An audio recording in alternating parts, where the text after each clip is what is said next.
Good afternoon. There's a medical revolution happening all around us, and it's one that's going to help us conquer some of society's most dreaded conditions, including cancer. And the revolution is called angiogenesis, and it's based on the process that our bodies use to grow blood vessels. So why should we care about blood vessels? Well, the human body is literally packed with them, 60,000 miles worth in a typical adult. End to end, that would form a line that would circle the Earth twice. The smallest blood vessels are called capillaries.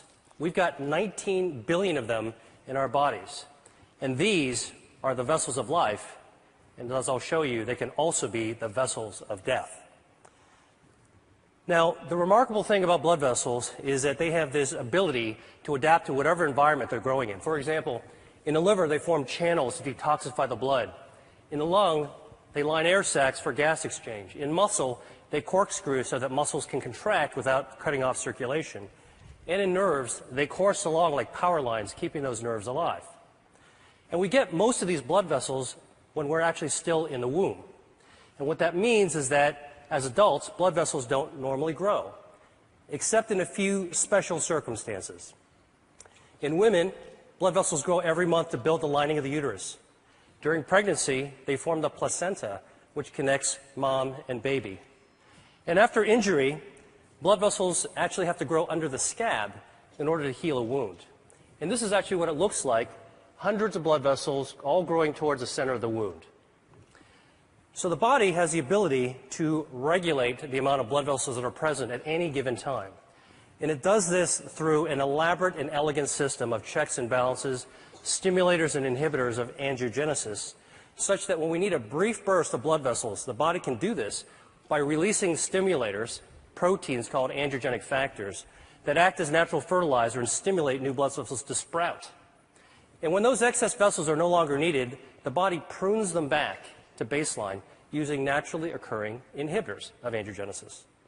Now, there are other situations where we start beneath the baseline and we need to grow more blood vessels just to get back to normal levels, for example, after an injury. And the body can do that too, but only to that normal level, that set point. But what we now know is that for a number of diseases, there are defects in the system where the body can't prune back extra blood vessels or can't grow enough new ones in the right place at the right time. And in these situations, angiogenesis is out of balance. And when angiogenesis is out of balance, a myriad of diseases result. For example, insufficient angiogenesis, not enough blood vessels, leads to wounds that don't heal, heart attacks, legs without circulation, death from stroke, nerve damage. And on the other hand, excessive angiogenesis, too many blood vessels, drives disease. And we see this in cancer, blindness, arthritis, obesity, Alzheimer's disease. In total, there are more than 70 major diseases affecting more than 1 billion people worldwide that all look on the surface to be different from one another, but all actually share abnormal angiogenesis as their common denominator. And this realization is allowing us to reconceptualize the way that we actually approach these diseases by controlling angiogenesis. Now, I'm going to focus on cancer because angiogenesis is a hallmark of cancer, every type of cancer. So here we go. This is a tumor, dark, gray, ominous mass growing inside a brain. And under the microscope, you can see hundreds of these brown-staining blood vessels, capillaries, that are feeding cancer cells, bringing oxygen and nutrients. But cancers don't start out like this. And in fact, cancers don't start out with a blood supply. They start out as small, microscopic nests of cells that can only grow to 1/2 a cubic millimeter in size. That's the tip of a ballpoint pen. Then they can't get any larger because they don't have a blood supply, so they don't have enough oxygen or nutrients. And in fact, we're probably forming these microscopic cancers all the time in our body. Autopsy studies from people who died in car accidents have shown that about 40% of women between the ages of 40 and 50 actually have microscopic cancers in their breasts.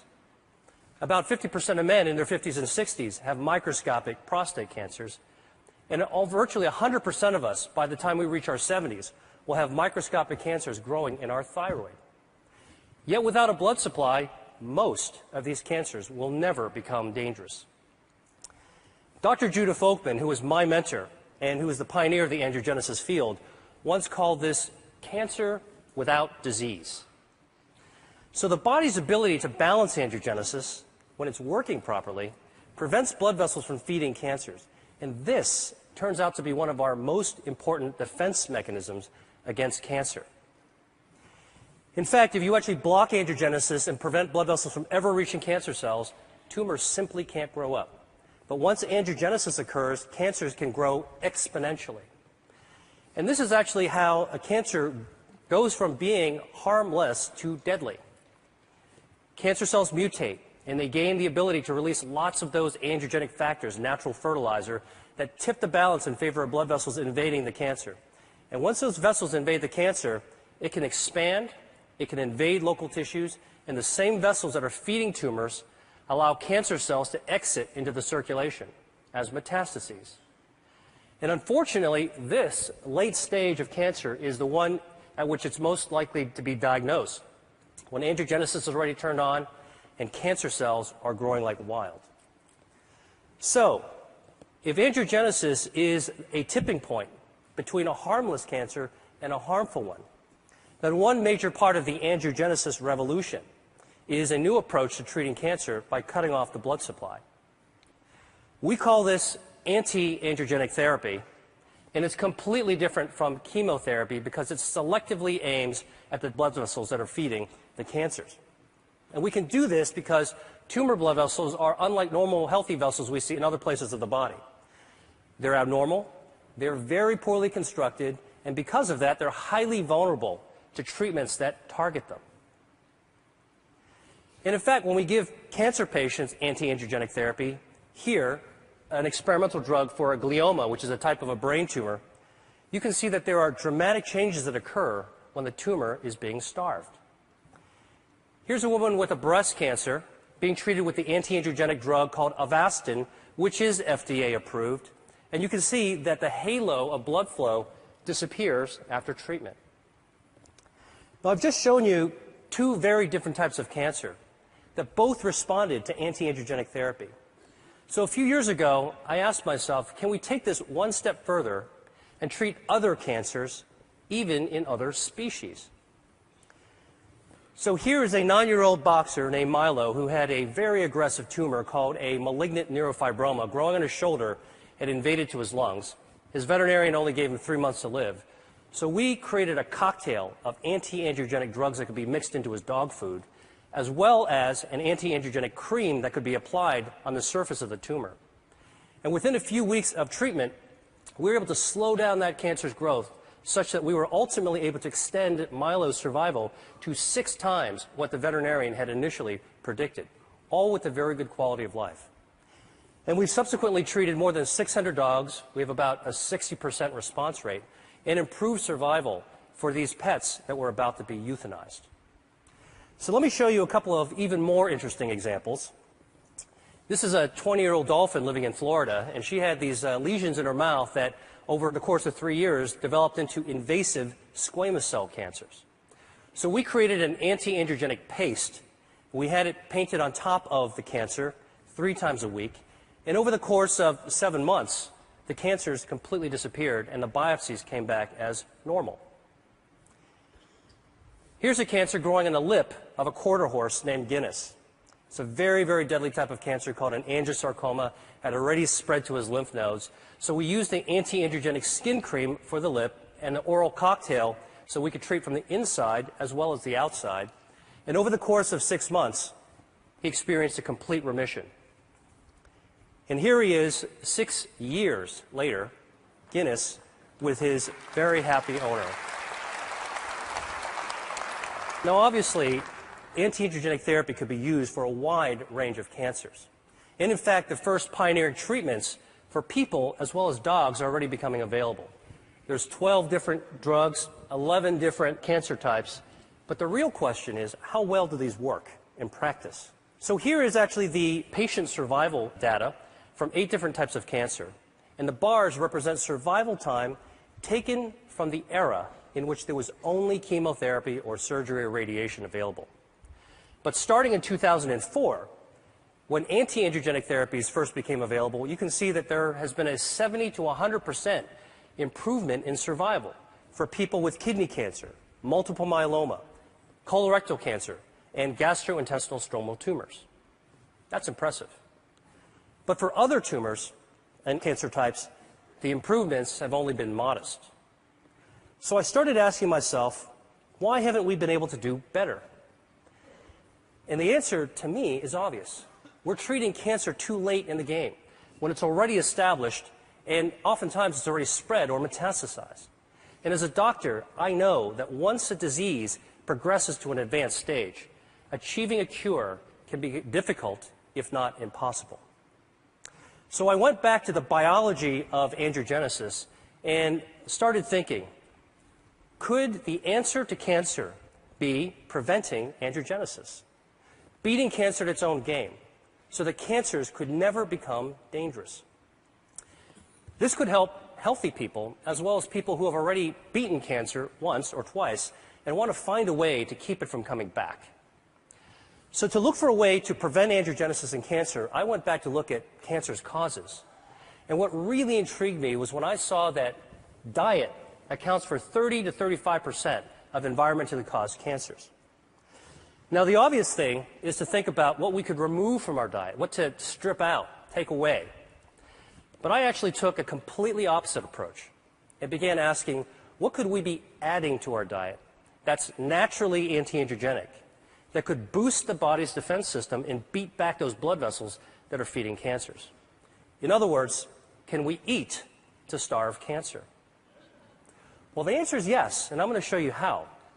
And our search for this has taken us to the market, the farm, and to the spice cabinet, because what we've discovered is that Mother Nature has laced a large number of foods and beverages and herbs with naturally occurring inhibitors of angiogenesis.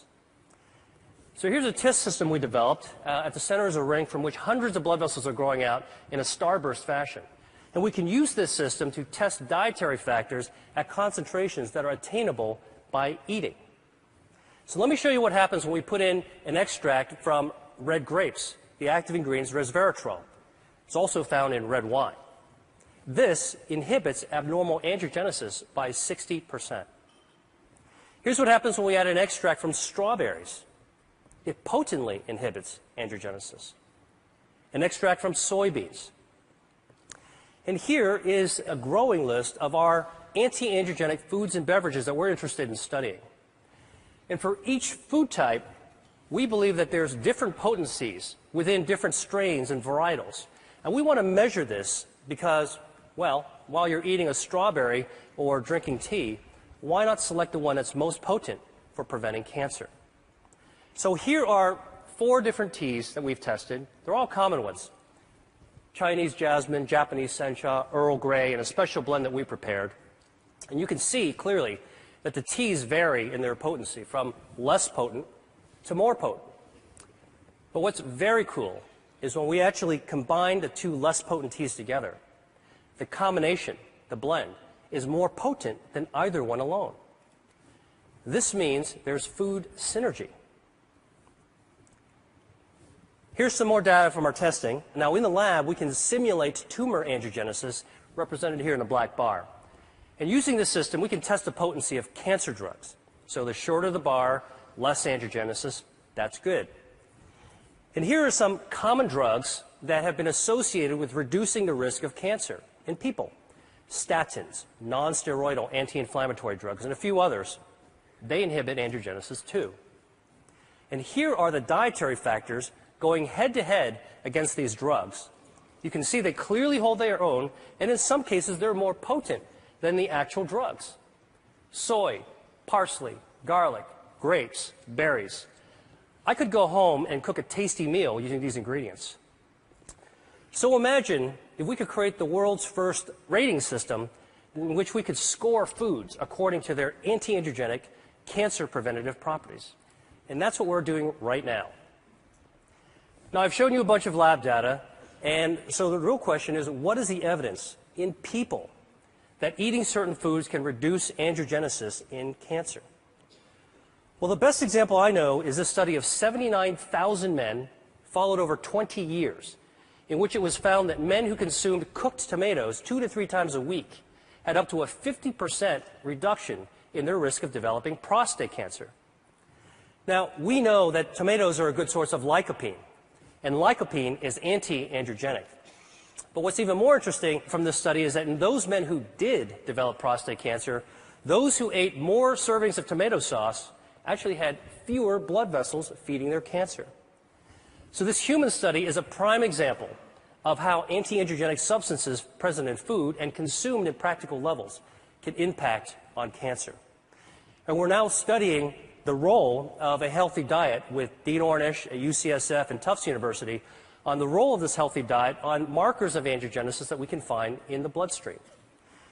Now, obviously, what I've shared with you has some far-ranging implications even beyond cancer research, because if we're right, it could impact on consumer education, food services, public health, and even the insurance industry.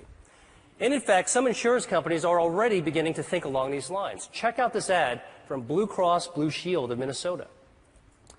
And for many people around the world, dietary cancer prevention may be the only practical solution, because not everybody can afford expensive end-stage cancer treatments, but everybody could benefit from a healthy diet based on local, sustainable, anti-androgenic crops. Now, finally, I've talked to you about food, and I've talked to you about cancer, so there's just one more disease that I have to tell you about, and that's obesity. Because it turns out that adipose tissue, fat, is highly angiogenesis dependent. And like a tumor, fat grows when blood vessels grow. So the question is, can we shrink fat by cutting off its blood supply? So the top curve shows the body weight of a genetically obese mouse that eats nonstop until it turns fat like this furry tennis ball. And the bottom curve is the weight of a normal mouse. If you take the obese mouse and give it an angiogenesis inhibitor, it loses weight. Stop the treatment, gains the weight back. Restart the treatment, loses the weight again. Stop the treatment, gains the weight back. And in fact, you can cycle the weight up and down simply by inhibiting angiogenesis. So this approach that we're taking for cancer prevention may also have an application for obesity. The really, truly interesting thing about this is that we can't take these obese mice and make them lose more weight than what the normal mouse's weight is supposed to be. In other words, we can't create supermodel mice. And this speaks to the role of angiogenesis in regulating healthy set points. Albert Szent-Györgyi once said that discovery consists of seeing what everybody has seen and thinking what nobody has thought. I hope I've convinced you that for diseases like cancer, obesity, and other conditions, that there may be a great power in attacking their common denominator, angiogenesis. And that's what I think the world needs now. Thank you.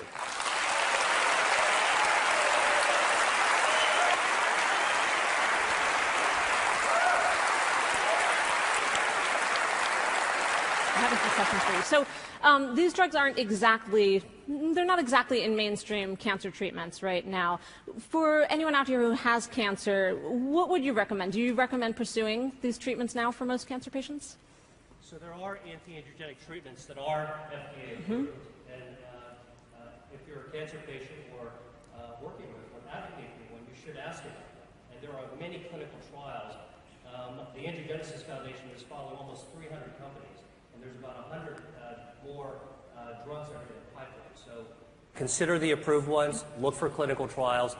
But then between what the doctor can do for you, we need to start asking, what can we do for ourselves? And this is one of the themes that I'm talking about, is we can empower ourselves to do the things that doctors can't do for us, which is to use knowledge and take action.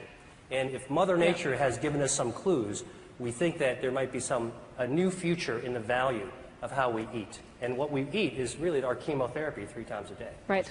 And along those lines, for people who might have risk factors for cancer, would you recommend pursuing any treatments sort of prophylactically, or simply pursuing the right diet with lots of tomato sauce?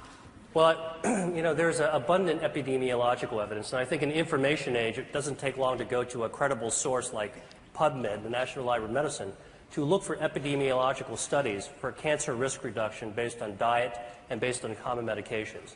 And that's certainly something that anybody can look into. Okay, well, thank you so much.